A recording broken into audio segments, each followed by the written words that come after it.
Haleluya, puji Tuhan, salam sejahtera bagi kita semua keluarga GPDI LSAD Magelang.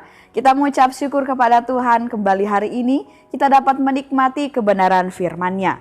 Mari terus alami pembaruan di dalam Tuhan setiap hari. Mari merenungkan firman Tuhan menggunakan 365 hari yang mengubahkan. Hari ini pembacaan kita di dalam kitab Kisah Para Rasul pasal yang ke-21 dan kita akan membahas dari ayat 37 sampai ayat 40. Sekali lagi Kisah Para Rasul 21 ayat 37 sampai ayat yang ke-40. Dan renungan firman Tuhan kita hari ini berjudul Menahan Diri. Kita akan baca terlebih dahulu ayat ini. Ayat 37 sampai ayat 40, demikian firman Tuhan. Ketika Paulus hendak dibawa masuk ke markas, ia berkata kepada kepala pasukan itu, "Bolehkah aku mengatakan sesuatu kepadamu?"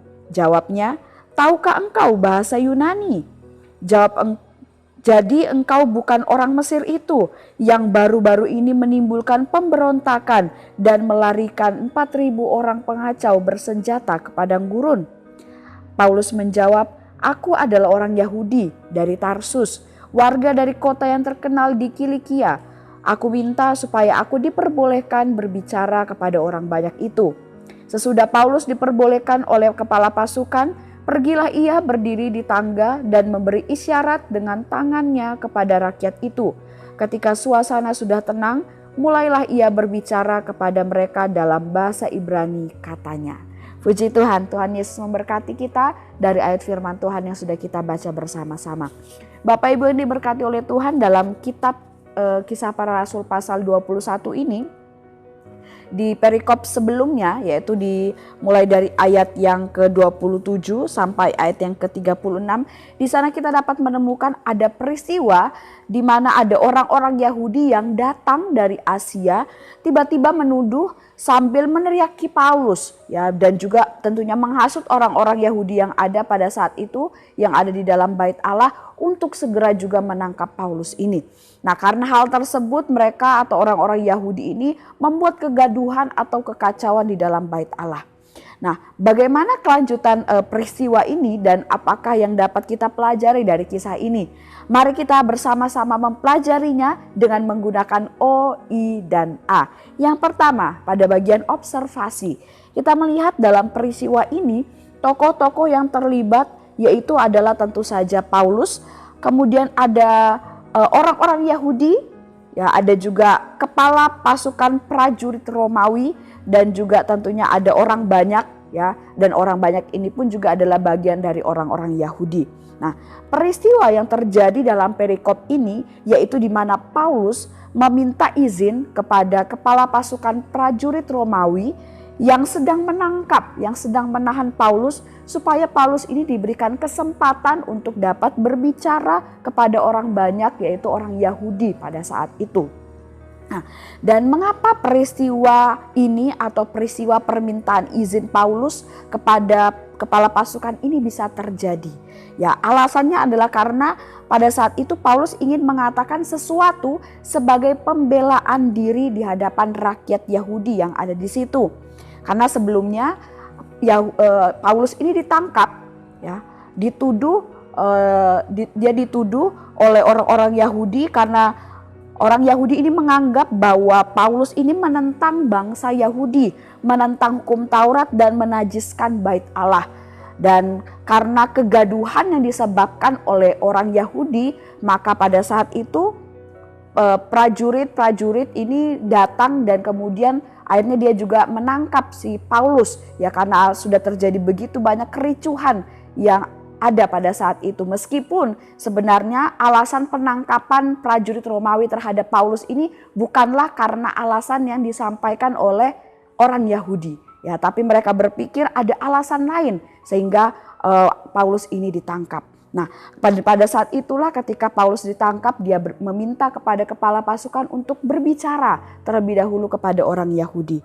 Nah, peristiwa ini Bapak Ibu mulanya terjadi di dalam bait Allah, ya, lokasinya. Ya, namun selanjutnya kemudian Paulus diseret keluar dari bait Allah. Dan ketika Paulus meminta izin untuk berbicara kepada kepala pasukan prajurit, Pada saat itu mereka sedang berada di tangga, ya, di tangga untuk masuk ke markas para prajurit Romawi, yaitu Menara Antonia. Dan lokasi ini dekat juga dengan Bait Allah pada waktu itu. Nah, dari peristiwa ini Bapak Ibu, kita pun juga dapat menemukan bagaimana atau seperti apa respon-respon yang terdapat di dalamnya. Kita melihat pertama respon dari orang Yahudi. Awalnya mereka meneriaki Paulus supaya Paulus itu dienyahkan saja. Ya, musnahkan saja Paulus. Tetapi lama-kelamaan kita bisa melihat teriakan mereka mulai reda dan suasana menjadi tenang, apalagi ketika Paulus memberikan isyarat ya dengan tangannya kepada orang Yahudi itu, dan orang Yahudi pun mau mendengarkan apa yang disampaikan oleh Paulus. Dan kemudian respon dari Paulus dari peristiwa yang dialami ini, kita melihat bagaimana Paulus ini tetap tenang. Ya, dia tidak panik, bahkan dengan rendah hati, dengan sopan dia bertanya ya kepada kepala pasukan untuk dia bisa berbicara kepada bangsa Yahudi. Bahkan ketika kepala pasukan itu bertanya, Paulus pun juga menjawabnya dengan rendah hati. Dia menjawab dengan baik, dengan jelas. Dan Paulus juga tidak melakukan sesuatu yang buruk ya di hadapan orang Yahudi, yaitu dengan berbalik meneriaki mereka atau memarahi mereka. Tidak. Tetapi ketika Paulus berbicara pun dia berbicara dengan nada yang baik, dengan sopan, dengan rendah hati. Dia memerintahkan kepada orang-orang Yahudi untuk tenang pada saat itu. Dan kemudian respon dari kepala pasukan prajurit Romawi ini yang menahan atau menangkap Paulus. Di sana kita menemukan ketika Paulus meminta izin, dia bingung ya. Kepala prajurit ini dia bingung dan heran karena Paulus ini bisa berbicara dalam bahasa Yunani kepada dia. Dan kepala pasukan prajurit Romawi ini justru bingung, dia bingung juga karena dia mengira bahwa Paulus ini adalah orang Mesir yang baru-baru ini menimbulkan pemberontakan dan melarikan 4.000 orang pengacau bersenjata ke padang gurun. Jadi itu pengertian dari kepala pasukan prajurit ini ya, sehingga dia bingung, dia heran. Paulus bisa bahasa Yunani, kemudian dia mengira bahwa Paulus ini telah melakukan kejahatan yang lain, yaitu memberontak dan kemudian membawa kabur orang-orang pengacau. Ternyata tidak demikian Bapak Ibu ya. Dan inilah yang kita bisa dapatkan, kita telusuri bersama-sama dari kisah ini ya, dari bagian observasi. Kemudian yang kedua bagian interpretasi Bapak Ibu. Kita mungkin sudah menemukan tadi siapa, apa, di mana, mengapa tentang kisah-kisah ini. Dan kita akan belajar bersama-sama apa yang dapat kita terima. Hal apa yang dapat menjadi berkat yang kemudian menjadi pelajaran bagi kita dari perikop ini, dari kisah ini. Di sini kita dapat belajar Bapak Ibu sesuatu yang luar biasa dari Paulus, yaitu tentang menahan diri. Kita seringkali sulit untuk menahan diri, apalagi kita sedang berada di dalam situasi yang kita berada di dalam posisi yang benar. Ya. Oleh sebab itu ketika ada konflik mungkin dengan orang lain ya, ketika kita dalam posisi yang benar, tentunya kita ingin mempertahankan diri kita, mempertahankan pendapat kita karena kita melakukan hal yang benar. Dan di sini kita belajar Bapak Ibu, sangat penting bagi kita untuk mengontrol atau menahan diri. Memang kita di dalam posisi yang benar, kita ada di dalam, kita melakukan tindakan yang benar, tapi kita juga perlu bahkan harus menahan diri kita, mengontrol diri kita ketika sedang berkonflik dengan orang lain.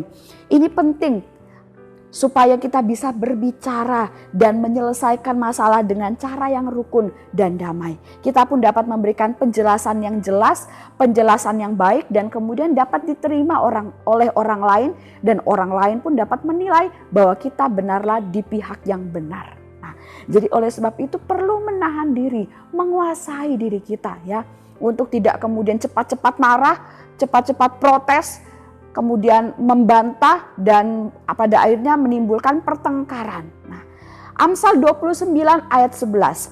Orang bebal melampiaskan seluruh amarahnya, tetapi orang bijak akhirnya meredakannya. Dengan kita menguasai diri kita menahan diri kita sehingga kita bisa tetap tenang. Pada akhirnya kita bisa berpikir dengan jernih Bapak Ibu. Dengan kepala dingin, dan kita pada akhirnya juga bisa memutuskan atau mengambil sebuah keputusan bersama dengan baik. Dan juga melakukan tindakan yang tepat Ya, karena kita menguasai diri kita, tidak dikendalikan oleh emosi. Nah, sama seperti Paulus tadi Bapak Ibu, dia tetap tenang. Ya, Paulus tidak kemudian mengamuk ya dalam bahasa sehari-hari yang kita ketahui karena mendapat perlakuan yang tidak adil. Tetapi justru Paulus di sana membuat suasana tenang ya di tengah-tengah orang Yahudi, dan dia pun akhirnya bisa berbicara dengan baik kepada orang Yahudi dan orang Yahudi pun mau mendengarkannya. Amsal 16 ayat 32. Orang yang sabar melebihi seorang pahlawan, orang yang menguasai dirinya melebihi orang yang merebut kota.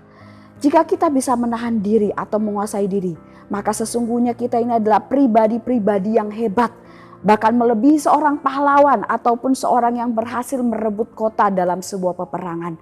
Dan menahan diri tentunya sangat identik dengan kesabaran. Kita pun harus memiliki kesabaran dalam diri kita, dan kita pun pada akhirnya bisa menahan diri, bisa menguasai diri kita. Oleh sebab itu menahan diri dan juga kesabaran itu sangat berkaitan satu sama lain, dan inilah yang harus kita miliki dalam kehidupan kita. Dan bagian terakhir yaitu aplikasinya Bapak Ibu. Apa yang kita harus lakukan setelah kita mendapat pelajaran tentang menahan diri ini? Tentunya kita harus berdoa, minta kepada Tuhan supaya kita dapat dimampukan ya, dapat memiliki kemampuan untuk menahan diri kita, menguasai diri kita, dan juga memiliki kerendahan hati. Dan kemudian juga kita harus berusaha keras untuk bisa meredam emosi kita, tidak mudah terpancing dengan emosi kita, tapi dapat mengontrolnya, dapat mengaturnya. Dan kemudian kita juga harus melakukan hal ini, menyelesaikan segala konflik dengan cara yang sopan dan baik.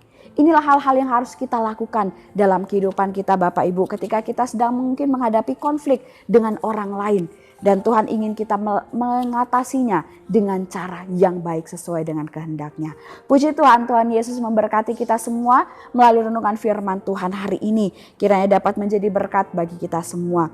Bagi Bapak Ibu, saudara-saudari yang ingin didoakan untuk pokok doa tertentu, ingin menceritakan kesaksian baik mujizat kesembuhan, pemulihan masalah keluarga dan lain-lain, dapat disalurkan melalui chat WhatsApp di nomor 0813 2742 0088. Mari kita akan mengakhiri renungan ini dengan berdoa.